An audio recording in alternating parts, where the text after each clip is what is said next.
আচ্ছা, আপনাদের মধ্যে কে যেন বলেছিল চায়না বেশি দিন? চায়না কে বলেছে?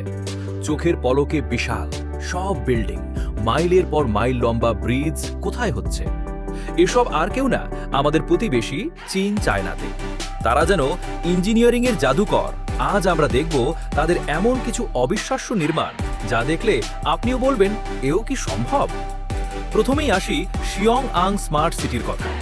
ভাবুন তো যে সেখানে কয়েক বছর আগেও তেমন কিছুই ছিল না। সেখানে চীন বানিয়ে ফেলেছে একটা অত্যাধুনিক শহর। এই শহরে ৩,০০০-এরও বেশি বিশাল বিশাল দালান কোঠা তৈরি হয়েছে মাত্র ৭ বছরে। আর রাস্তাগুলো, সেগুলোকে বলা হচ্ছে ডিজিটাল রোড। কারণ এই রাস্তাগুলো নিজেই বুঝতে পারে কখন জ্যাম লাগছে বা কোন পথে গেলে ফায়ার সার্ভিসের গাড়ি সবার আগে পৌঁছাতে পারবে। এ যেন কল্পনা, শহর বাস্তবে নেমে এসেছে। এই শহর গড়তে খরচ হয়েছে ৯৫ বিলিয়ন মার্কিন ডলারেরও বেশি। এবার চলুন পাহাড় আর বরফের রাজ্যে।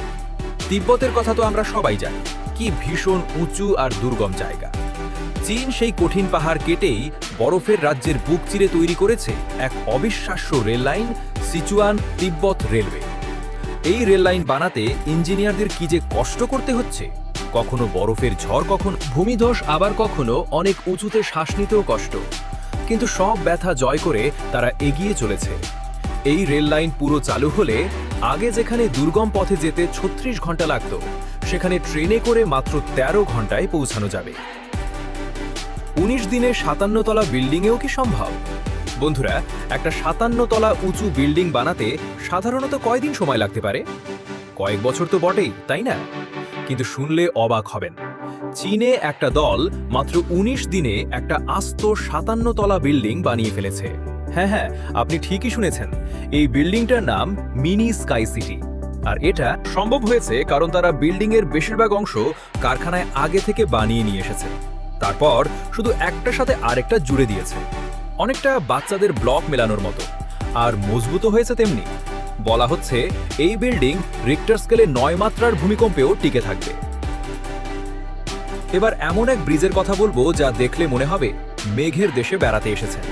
নাম তার হুয়াজিয়াং ক্যানিয়ন ব্রিজ। এই ব্রিজটা দুটো বিশাল পাহাড়ের মধ্যে এমনভাবে ঝুলে আছে যে এর উচ্চতা শুনলে মাথা ঘুরে যাবে। প্রায় ২,০৫১ ফুট উঁচু। আমাদের দেশের সবচেয়ে উঁচু বিল্ডিংও এর কাছে অনেক ছোট মনে হবে। আর এই বিশাল ব্রিজটা বানাতে তাদের সময় লেগেছে মাত্র ৩.৫ বছর। আগে যেখানে পাহাড় ঘুরে এক পাশ থেকে অন্য পাশে যেতে প্রায় ১ ঘন্টা লাগত, এখন এই ব্রিজের উপর দিয়ে গাড়িতে করে গেলে লাগবে মাত্র ১ মিনিট। চীন শুধু পৃথিবীতেই নয়, মহাকাশের দিকেও নজর দিয়েছে। তারা বানিয়েছে পৃথিবীর সবচেয়ে বড় রেডিও টেলিস্কোপ, যার নাম চাইনিজ কাকাই আই বা ফাস্ট টেলিস্কোপ। এই টেলিস্কোপটা এত বড় যে এর ভেতরে প্রায় ৩০টা ফুটবল মাঠ এঁটে যাবে। এটা দিয়ে বিজ্ঞানীরা মহাকাশের অনেক দূরের সিগন্যালও ধরতে পারে। হয়তো ভিন গ্রহের কোনো প্রাণীর পাঠানো বার্তাও একদিন ধরা পড়তে পারে। এটা চীনের বিজ্ঞান ও প্রযুক্তির এক অসাধারণ উদাহরণ। সবশেষে আসি আরেকটি বিশাল ব্রিজের কথায়, হংকং জুহাই মাকাও ব্রিজ। এটা হলো পৃথিবীর সবচেয়ে লম্বা সমুদ্র সেতু, যা প্রায় ৫৫ কিলোমিটার দীর্ঘ।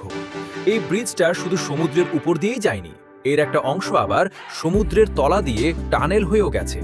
ভাবা যায় কত কঠিন ইঞ্জিনিয়ারিং।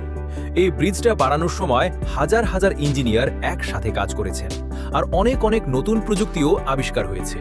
এটা দিয়ে হংকং থেকে ম্যাকাও যাওয়া এখন অনেক সহজ হয়ে গেছে।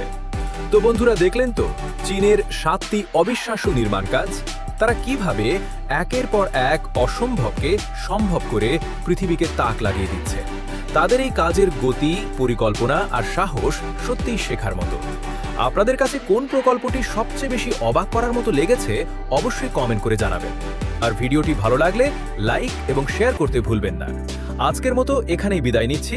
সবাই ভালো থাকবেন, সুস্থ থাকবেন, আর নতুন নতুন ভিডিও পেতে টেক জগৎকে সাবস্ক্রাইব করুন। আল্লাহ হাফেজ।